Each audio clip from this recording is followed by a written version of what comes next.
Hello everybody, my name is James, hope you're doing well and welcome back to another video. So let's start with Max Verstappen, who's spoken more about the title fight this season. Now while Red Bull were dominant at the start of the season, they've not been able to win for the last 4 races, with Mercedes winning 3 of them and McLaren also taking victory as well. And while Red Bull still have a gap to rivals in both the constructors and drivers standings, it's not as comfortable as what it was. And it seems Max is now starting to have concerns. He was quoted by GP bloggers saying, "It might look like a big gap, but you only have to make one mistake or have one DNF and your lead is gone. You just have to be realistic. If you win every race, you have nothing to worry about. But in every race so far, it's always either a McLaren or a Mercedes going faster. And then of course, I always have to get the maximum out of it in order to limit the damage." Now personally I do think Max and Red Bull are going to win the title this year, and I do think there is a chance we could see something similar to what we saw in 2013. The first half of that season was quite close, but after the summer break, Sebastian Vettel just went on to win every race and in turn dominated the championship.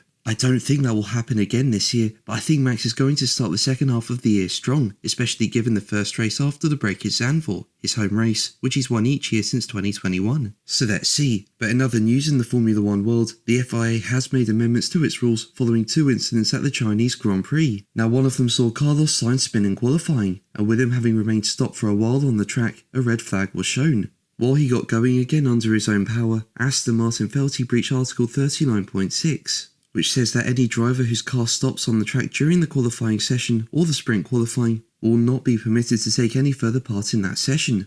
That's now been tweaked to say, any driver whose car stops in any area other than the pit lane during the qualifying session or the sprint qualifying session and receives physical assistance will not be permitted to take any further part in that session. So essentially, that clarifies Sainz would not have been in breach and would have been free to continue in the session, having returned to the circuit under his own power. Now the FIA has also updated its sporting regulations to include changes relating to grid penalties during sprint race weekends. Now under the previous rules, time penalties picked up during the sprint were made redundant in the event of a driver retiring. This was the case with Fernando Alonso in China. He collided with Carlos Sainz at turn 9 and picked up a time penalty, but because he retired from the race, he effectively received no further punishment. But under the new rules, penalties picked up in sprint races can be carried into Grand Prix should they not be served, with them being translated into a grid drop for the next race. Article 54.3.d of the rules now say that if a driver is unable to serve the penalty due to being unclassified in the sprint session or the race, or due to retirement from the sprint session or the race,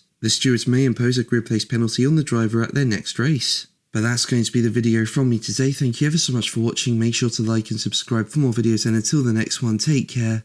Bye.